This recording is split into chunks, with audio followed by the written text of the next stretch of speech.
Yo, what it is, YouTube? It's your boy Nitsa coming back with another bullseye of a tutorial here today on the channel. I wanted to speak about the API Vision channel strip and also the API 2500 bus compressor. And let's look at it today, how it can help bring a lot of presence and a lot of vibe and swag to a vocal. So I have this music right here that I'm going to play and we're going to go over this.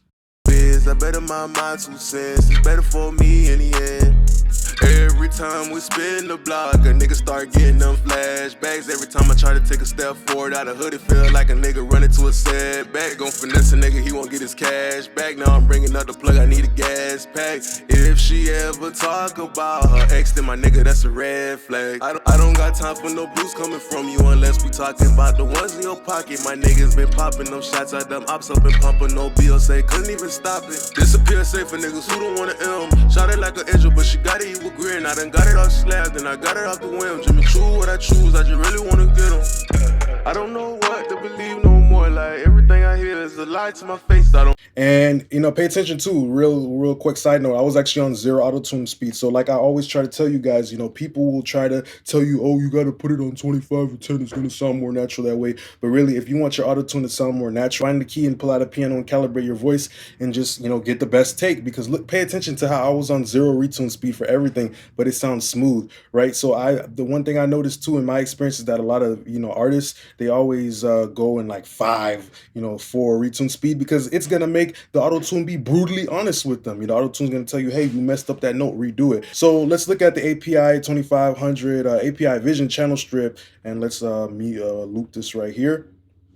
So let's pay attention to what we have right here, the components. So we have the 2520 op amp, right? And this, you know, op amp is located in all of the API gear. Then after that, we have the filters. It's a lot more gentle than the SSL slopes, the filters on the SSL. So it's very musical. Then after that, we have the compressor / limiter section, which gives us a couple of fixed attack times, the fast, slow, and medium. Then we have the ability to have, you know, a manual ratios and releases versus on the API 2500 where it's more stepped, it's fixed, which is very good because it lets us really go in there and dial it in for the vocal sound. Then we have the knee, which is kind of like the way the compressor is speaking to you. How abrupt do you want it to be? You know, a hard knee to me is like, excuse me, and soft knee is more like, hey, excuse me. You know, the way the compression is speaking to you. And the very important thing too about the knee is it's kind of like the transition of the compression, you know, how it's flowing, how it's going about it. Of the, you know, feedback mode as well, we have the new version and the old. So how I see it, to help me make it easier to remember,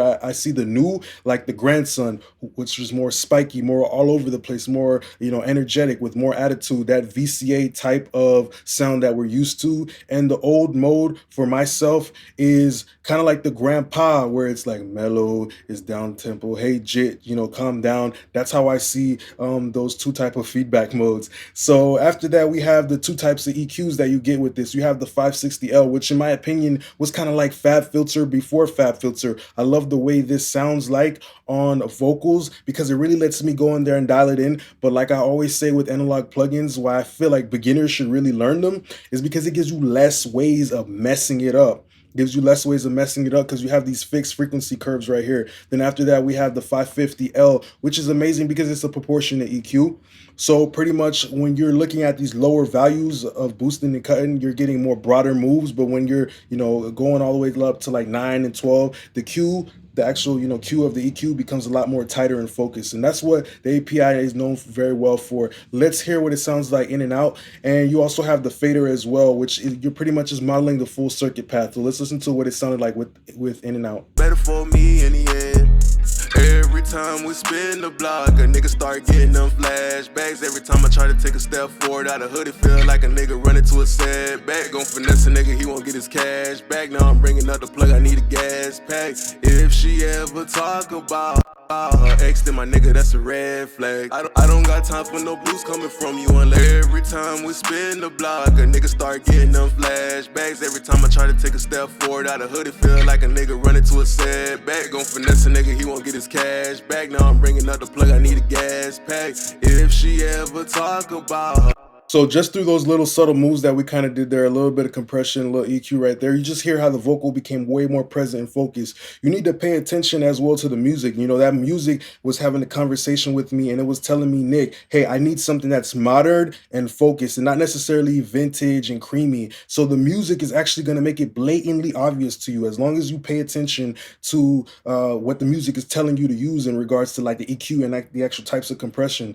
So the VCA is very snappy, you know, the voltage control amplifier circuitry, the way it's just working, it's just so focused in that mid range, it's so tight, and so just helping it bring some body, but without some of that creaminess that you would get from other things. And I like to also use it on background vocals as well. So with the background vocals, just look at how my basic processing was. I went ahead and actually used the 550L, and the beautiful thing about it is that I was able to get some brightness without getting really that much harshness. So I'm going to play it with and without, and these were kind of like my settings that I decided to use. And especially on the compression, I picked the faster type because I just love the way it was grabbing that transient, just kind of sending the background vocals in the back, but it's still it kind of make the background vocals like a kid in a classroom, that even though it's in the back, it's still being a nuisance. It's letting you know that it's still inside of the song, just due to the way that it's so snappy. And I used the hard knee as well, and just the settings that I picked in general just complemented it very well. So let's listen to it with and without. Every time I try to take a step forward out of hoodie, feel like a nigga running to a setback. Gon' finesse a nigga, he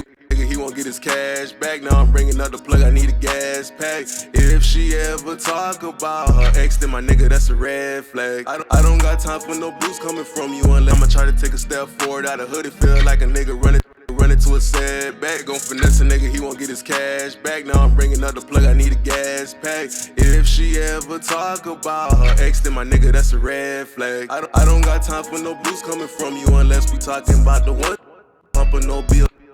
So yeah, you definitely heard what it did right there. It was giving me the presence without all of the harshness or any sibilance, and I didn't have to use a DS or anything like that. That's just how musical that EQ was. And then the next thing that we have right here that I like to use the API on is parallel. So I like to have a parallel, compressor for my lead vocal and another parallel compressor for my background vocals. So that's how I create separation and distance inside of my mix. And I'm just using the background vocals, which are already in the back, but the parallel compression is going to make it in the back of the back. And so let's look at the API 2500. You know, you have fixed attack times that can go all the way to the microsecond, and then after that you have the ratios as well, which is kind of like the density of the compression. Then you have the ability to pick between fixed and variable release. So if you bring it all over here, you're going to get a variable release. But what the main thing I wanted to talk about is the linking. So in a situation like this, I was able to actually make this compression kind of like independent on each side. I unlinked it, and after that, what it did for me is that it actually kind of helped bring some movement to my background vocals. And pay attention with my background vocals, I was cutting them up, and even my delays and my reverbs are kind of like in different amounts. So I'm using all of this to create movement. You know, slowly as the song is progressing, my lead vocals kind of like the anchor, but the background vocals are helping provide movement and a feeling of, waviness to the listener. Another use case that I like to use the API for is bus compression. We have to understand the circumstances of the genre that we're working in, right? In other genres, that 808 isn't really driving the song, or the bass isn't really driving the song the same way that it does in the hip hop. We love hard hitting kicks and basses. Like, for example, in rock music, the bass isn't as loud as like hip hop. Like hip hop is that genre where that bass is just like, whoa, just so hugely loud. And we got to understand that too. Like, it's definitely possible to use bus compression, but when you have a 2-track beat, things kind of get a little bit tricky. Because I mean, when I have the stems, I always love to use bus compression because it definitely does kind of like, it kind of guides me. Just like how I said the auto tune was guiding me, the compression kind of guides me. It lets me know, hey, something is poking out right there, and maybe I have to go do something level wise about it because it's triggering the compressor too much, right? But right here, the very first thing I wanted to do is I wanted to show you the spectrum analyzer, and my mix is kind of like already balanced out before. So I like to use my bus compression kind of after as like an enhancement thing. Some people like to mix into it. Usually I do like to do that, but that's when I have the full track outs. But when I have a 2-track beat, I usually like to bring it in maybe towards the end. So I don't always do this all the time, but this was one of those situations where it actually did work. Never talk about her ex, then my nigga, that's a red flag. I don't got time for no blues coming from you unless we talking about the ones in your pocket. My niggas been popping them shots at them ops up and pumping no bill, say couldn't even stop it. Disappear safe for niggas who don't wanna shot it like an angel, but she got it, you agree, and I done got it all slabbed, and I got it all. So as you can see, my mix is already kind of like balanced, you know, my high end isn't too hyperactive, my mid range is, you know, pretty good, it's dense, and then my 808, you know, everything is I kind of built it around the beat, you know, that's what I always talk about. I don't really do too much to my beat, I just try to pick the best beat, because if I ever have to do something to the beat like saturate it or parallel compress it too much, like be heavy handed, then I just say, hey, I charge it to the game, I picked the wrong beat, you know, and that's what I always try to do is pick the best beat, because as an engineer, you already got so many other things to worry about, you know, you want to at least try to get the best beat. And if you got somebody who's sending you a song, you got to help them at least try to, like, you know, learn what is a good beat, you know, like frequency wise and everything like that, you know. And let's look at the API 2500 as a bus compressor. With and without, I use the softest settings, so the softest knee, the normal detection mode. The thrust is a very important way as to way that, you know, the API kind of be working, you know, just the way that it, you know, has its own characteristics and the way it reacts to the material. It's kind of like if you were to hit somebody, you know, sometimes if you hit somebody, they'll be like, ow, but sometimes if you hit somebody, they'll hit you back. So that's kind of how I see this compressor, this detector thrust circuit. And what I did right here is I had it on normal, soft knee, old feedback, so pretty much just a mellow type of compression. And then let's look at how it just helped pull everything forward in the mix. Never talk about her ex, then my nigga, that's a red flag. I don't got time for no blues coming from you unless we talking about the ones in your pocket. My niggas been popping them shots at them ops up and pumping no bill, say couldn't even stop it. Disappear safe for niggas who don't wanna shot it like an angel, but she got it, you agree, and I done got it all slabbed, and I got it off the whim. Jimmy True what I choose, I just really wanna get them.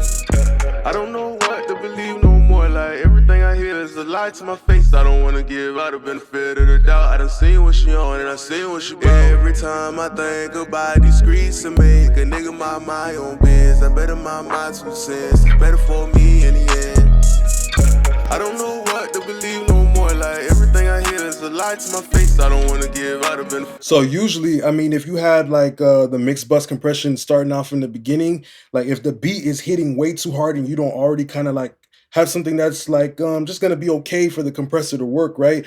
I promise to you, you're gonna have a needle that's gonna take a round trip from Los Angeles to Miami and back and forth. That needle is gonna be going everywhere. You're gonna be crushing your mix. But I like to use a ratio like 1.5 because it's like a very relaxing ratio, and also the tempo of the music is playing into it too. Because as you can see, it looks like really my 808 is kind of like driving the whole bus compressor. But in the situation like this, the tempo was important because the 808 wasn't coming too frequently. There's some songs that are like 170 BPM or, you know, things higher up where it's like boom, boom, boom, boom, boom, boom, boom. If you have like a beat like that or, you know, instrumental track like that, it's gonna sometimes be a nightmare, you know, when you only have the 2-track beat. But there's other compressors that have like a side chain detectors that may possibly, you know, help you, you know, be able to do some bus compression. But when it comes to hip hop, I mean, usually if I want to do something like a 4-to-1 or just something be more a little bit more heavy handed, I might also use that mix knob because, you know, that 808 is just so loud that it's really going to be driving the bus compressor. And a sidechain filter, or at least you like kind of getting your whole levels right of your beat and the music, is going to be like absolutely critical. I think the only thing I wanted to talk about with the 2500 is just kind of like this reaction, the detector thrust. So the medium is more like mid-range focus. And for the detection circuit, it does a roll off at the low end and a boost at the top. So it's more being triggered by the mids. And we got to understand that even though it's a sidechain filter, it's still compressing the whole thing. It's just not detecting the low end where all the energy is at, which is going to over trigger it. Then you have the loud, which is kind of like a linear filter. And it's very amazing in a way that it's just like a kind of like it reminds me of a tilt filter, and it just really gives you an aggressive style of compression. It's just kind of like whacking the compressor.